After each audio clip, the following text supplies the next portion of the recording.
the ships. You never heard a preacher say freaking. I just said it. All right. You got to burn the ships, man. Burn the ships. Make the decision tonight, whatever it is. Like I'm going to help you. I'm going to get practical here in a minute and try to help you identify. But what is holding you back from the call and the purposes of God on your life? You better figure it out tonight, because tonight they're going to burn.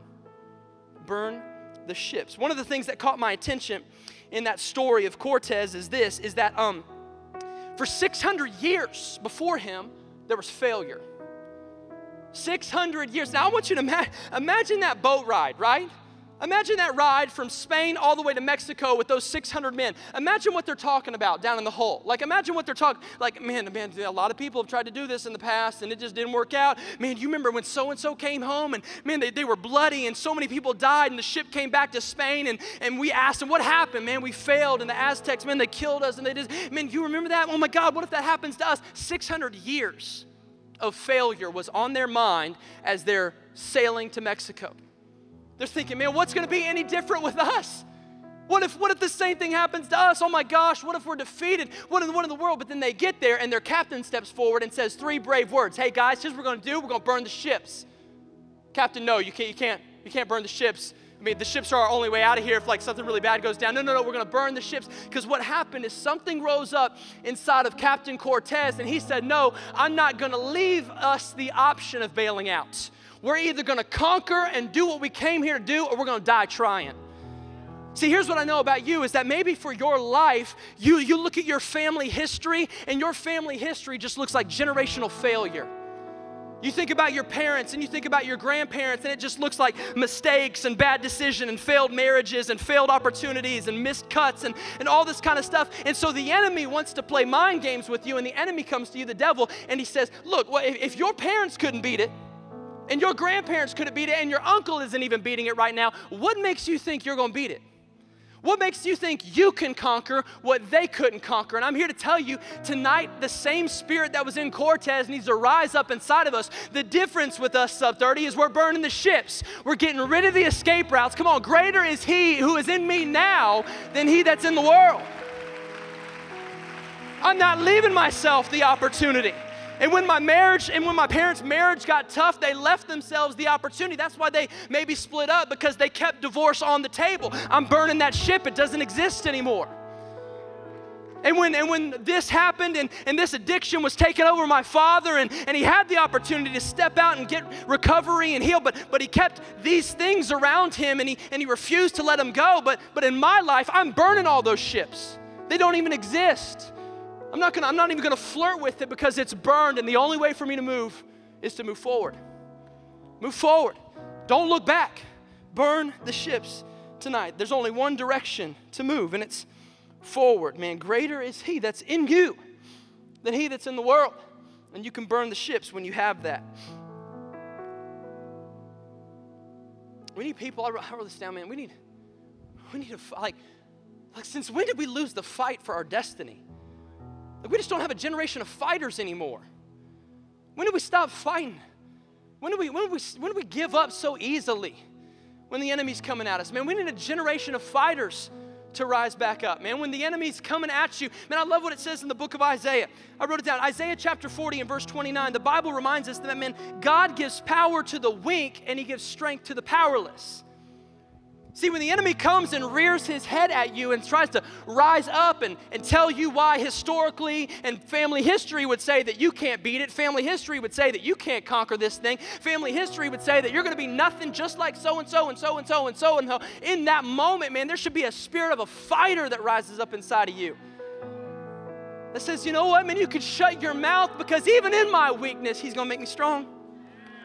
Even in moments when I feel powerless, he's going to bring me strength.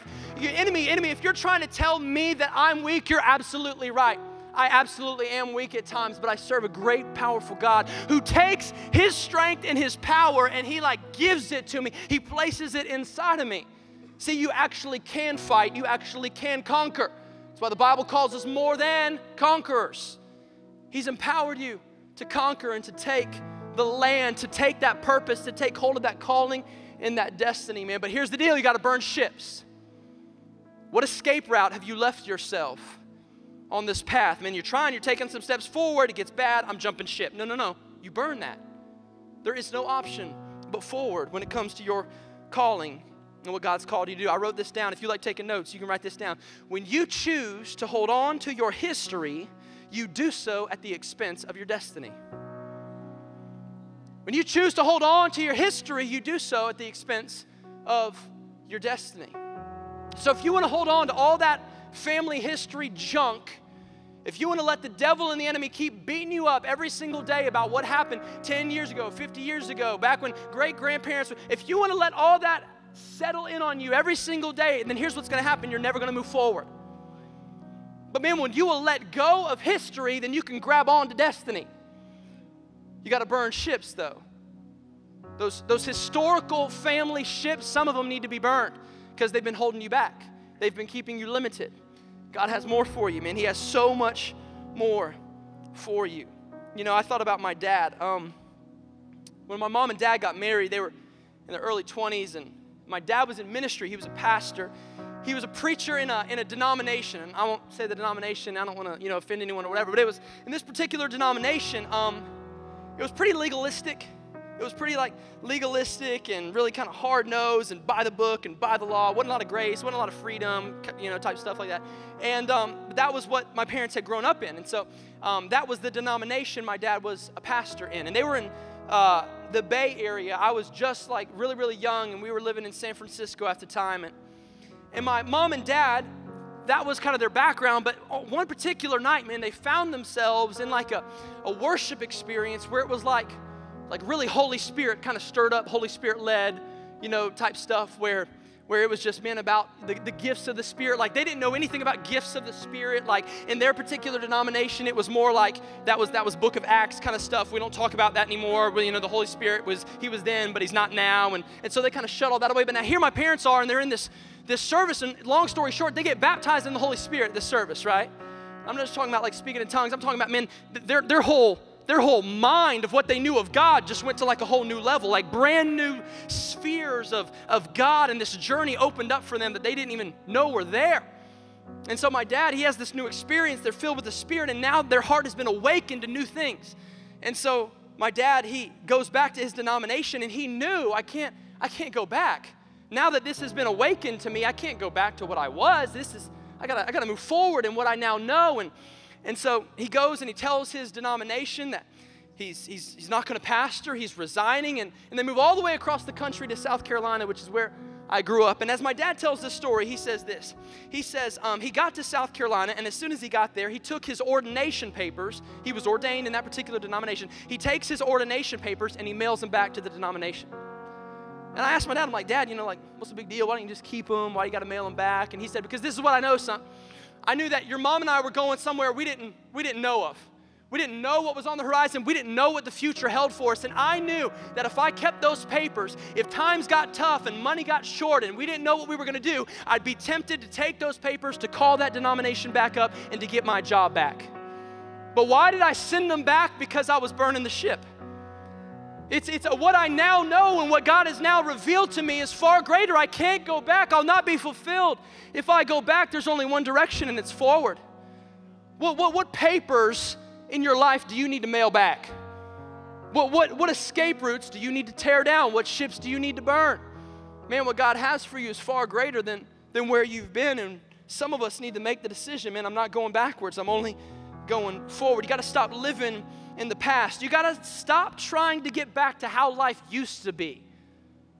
It was so great how it used to be. No, it wasn't. It sucked back then, and you know it. People always talk about the good old days. They weren't that good. The best days are ahead of you. The best days are forward. Greater days are forward.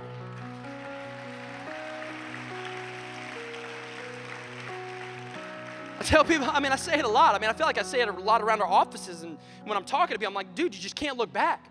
Don't look back. Don't look back. You got to look forward. Don't look back. Why can't I look back? It's simple. You're not going that way. That's why you don't look back. You're going this way. No point in looking back. Man, I remember, I'm Fridays and Saturdays, I'm out mowing the grass in my house. I'm like that guy. You know what I mean? I got white socks up to here. I look like an idiot. I always wear the same LA Dodgers hat. Just if you pass by my house, just wave. And so I'm like out there doing the yard work. I kind of like to do it. It's like an escape for me. I don't know if anyone else likes yard work. It's like an escape where I can get away by myself and enjoy some time. So here I am. I'm like mowing the grass, and this is how I mow it. And then while I'm mowing it, sometimes it's like I'll see something in the ground, and it's like, I turn around, I'm looking at something, and as I'm doing this, I turn back around. I'm all over the flipping yard. Like, I'm just like, all the lines are gone. I can't even see the lines anymore. Like, because here's what the deal is. It's hard to steer your life in one direction, a straight direction, when you keep looking back. Why is my life so just out of whack, and it feels like it takes me forever to get to A to B? Well, maybe it's because you spend too much time doing this. You know what's in the past? The past is a world full of regret. You know what regret is? Missed opportunities and lost chances. Stop living in regret. Maybe the days in the past, maybe they were good days or maybe they were bad days, but guess what? They're past days. Better days are in front of you. Greater days are ahead of you. Man, keep your sights set on what God has called and purposed you to do. The best days of your life are still ahead of you. They always are. The best days of your life have not been lived yet. I know that in and of itself is profound for someone in here tonight. The best days of your life haven't even been lived yet. In the midst of all this transition amongst our church right now, good transition, I want to say this, the best days for Celebration Church haven't even been lived yet. The best days for Josh and Becca Turner and Celebration Orlando have not even been lived yet. The best days for Clay and Bethany Baird haven't been lived yet. The best days for Sub30 haven't been lived yet. And the best days for you as an individual haven't even been lived yet. You wake up every day, you remind yourself of that kind of stuff. I'm telling you, it'll change your world. It'll change your world knowing that today is a better day than yesterday and that tomorrow is going to be better than today. The best days haven't even been lived yet. Man, there's so many great days. Yeah, Pastor Clay, how do you know that? Here's how I know that. Because God always eclipses himself. God, when God thinks of your life, it's like, hey, God, what do you want for Paul's life this year? God's like, here's what I really would love to do. I would love to do a lot less in your life this year than I did last year.